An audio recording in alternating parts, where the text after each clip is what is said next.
তোমরা একটা কথা কেন বুঝতে পারছো না মা? সৈকতকে দেখে সুজন বারবার উত্তেজিত হয়ে কিছু বলার চেষ্টা করছিল। সেটা দেখে তো পরিষ্কার বোঝা যায় যে কিছু একটা কারণ আছে এর পেছনে। আচ্ছা তুই কেন এরকম ভাবে মাথাটা গরম করছিস বলতে, কিনা একটু ঠান্ডা হয় না? এমনিতেই তো আমাদের সমস্যার শেষ নেই এখন, তার মধ্যে তুই যদি এরকম করিস তাহলে আমরা যাই কোথায় বলতে কি? মা, এতদিন ধরে আমার সঙ্গে আর অপুর সঙ্গে ওরা যা করেছে আমি সেটা ঠান্ডা মাথাতেই বরদাস্ত করেছি। তার পরিণতি আজকে তুমি দেখছো মা। তুমি একটু শান্ত হও, আগে সুজন সুস্থ হয়ে যাক, তারপরে না হয়। জুই, তুমি এই কথাটা কি করে বলছো? আর কত পরে, আর কত পরে? আর যদি সুজনের প্রাণটা চলে যেত? সন্দীপ, আচ্ছা তোরা কত দেরি করবি বলতো?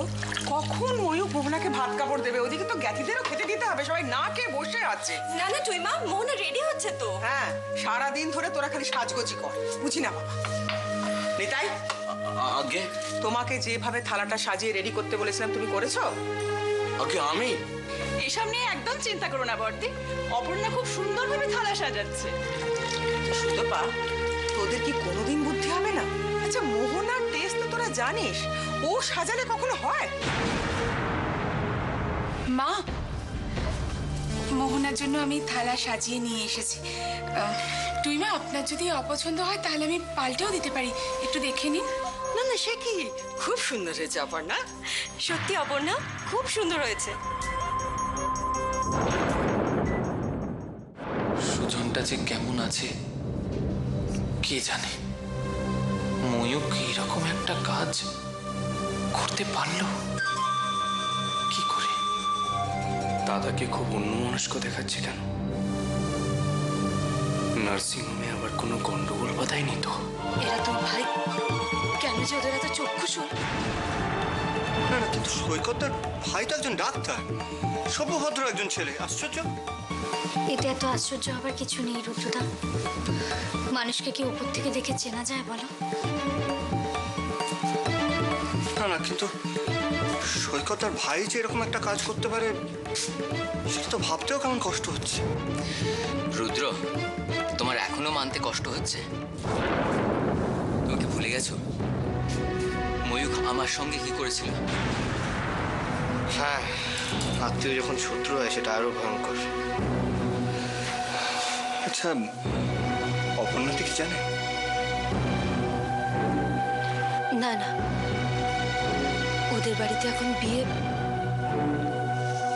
এখন কি এসব জানানো যায়? এতে সমস্ত ডকুমেন্টস আছে স্যার।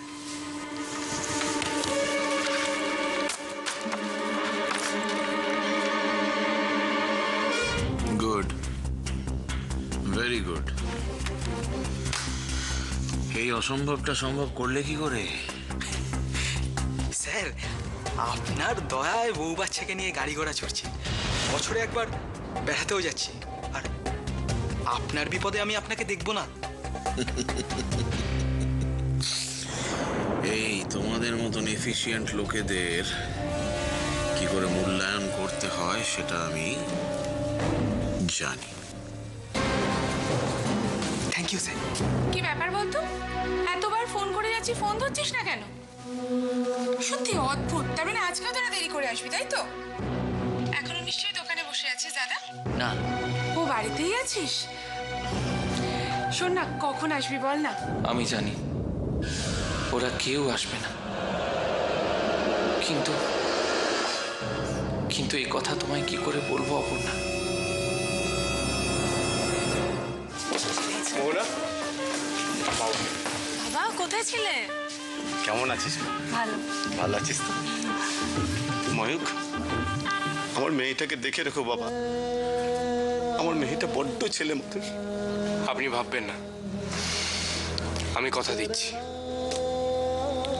ওকে কখনো কোনো কষ্ট পেতে আমি দেব না। সুখে থাকো তোমরা, তোমরা দুজনে মিলে সুখে সংসার করো বাবা। আচ্ছা, এত দেরি হয়ে গেল, আমাদের বাড়ি থেকে এখনো কেউ আসছে না কেন? অপর্ণা, আমার কি মনে হয় জানো তো, যে হয়তো বাড়িতে কেউ এসে গেছে।